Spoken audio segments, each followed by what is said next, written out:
I was born in 2003. Yes, that makes me technically a member of Gen Z.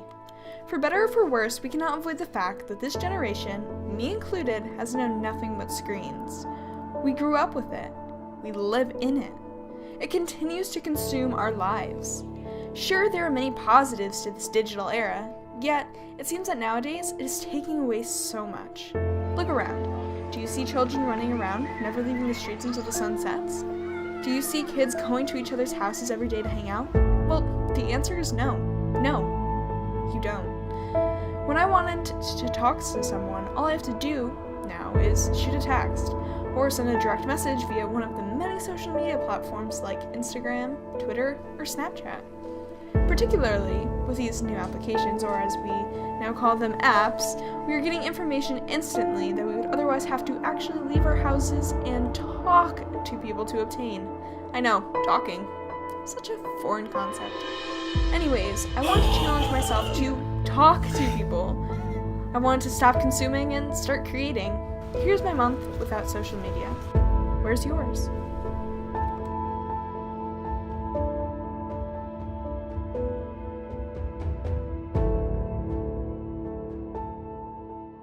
Hello everybody, my name is Stephanie and welcome back to another video here on my channel. In November of 2018, I decided to embark on a 30-day digital detox. Yes, I know what you're saying, that's crazy considering the age of social media is upon us. However, I learned so much from this experience and it was truly a month that I will cherish forever, and I highly recommend that all of you try this challenge for however long. A few days, a month, a week, or a year. I highly recommend it. So if you're wondering how I did this challenge myself, here's how I did it. Starting off was probably the most grueling thing. I'm actually low-key kind of worried for next month. So it's literally a dilemma. Like, you hate social media, you hate YouTube, you hate wasting time, but then why am I still watching it? I'm gonna clear out this video and probably just watch YouTube again. If I know generally where I want to go and stuff, then why don't I just freaking do it, you know? I want to stop freaking wasting time because I hate thinking about the time that I wasted, but while you're wasting time, it kind of feels good. It's kind of an addiction. And I'm trying to get over an addiction, social media addiction.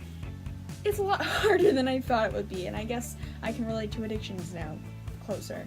Just thinking about everything I'll be missing was hard enough. Actually deleting these distractions and having the courage to not download them or open their links made it all the more difficult. Even my friend Julia knew the true intensity of the challenge I was taking on. I think that it's a good idea. Doing it for a whole month may be kind of hard, but there's going to be certain things you're going to be like finding that's going to be really difficult and kind of like yourself like cheat a bit on it. And if you really try hard, you could do it, but you may go crazy.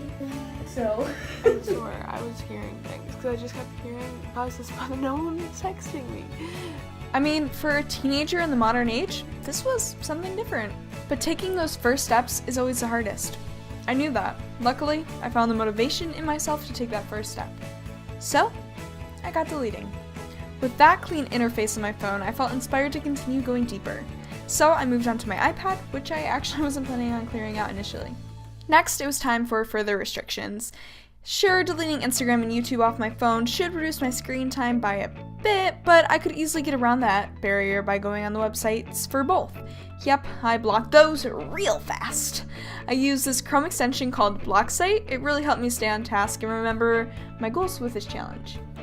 Finally, I set my screensavers on all devices to inspiring images and more muted colors. For my phone, I set it to grayscale so I'd be less distracted to opening apps based upon those attractive colors. With all this, the challenge began, and my month without memes, instant messaging, and social media had begun. What is up, guys? This is JP the Fuzz here, and welcome to Stephanie's vlog, and today I'm with Stephanie. I'm done with this. So, I just worked on my cover page for February, and dang, it looks so cool. I gotta stop looking at you, find it lazier. And I'm so excited! It's just so cool. It turned out a lot better than I thought it was going to, and I'm really happy with it now. Hey guys, so I haven't checked in a while. By haven't checked in a while, you mean you haven't checked in at all, and you won't after this point forward? Someday. And this challenge is actually going super well for me. I haven't watched YouTube, haven't, gone on any of those things. I haven't caved once, not once. Overall, I would recommend this challenge to anyone who really wants to take action and control over their life. I learned so much from this experience and have applied a good portion of it to my daily life now. The rules I still stand by are putting my phone in grayscale, have downtime off my phone at 9, limiting my subscription count to YouTubers I can learn from and gather inspiration from, and last but not least, spending more time doing the things I genuinely love doing. Guys, that's the video, and I hope you all enjoyed it. If you did enjoy it a super extra amount, please consider subscribing to the channel. It's 12:30. Thank you. Please consider subscribing to the channel to support me and my emotional stability. So, also, if you want to give it a like, that's cool too, and leave in the comments below your favorite vegan vegetable. AKA all vegetables are vegan, so that should be pretty easy for you. So yeah, thank you all so much for watching. Goodbye.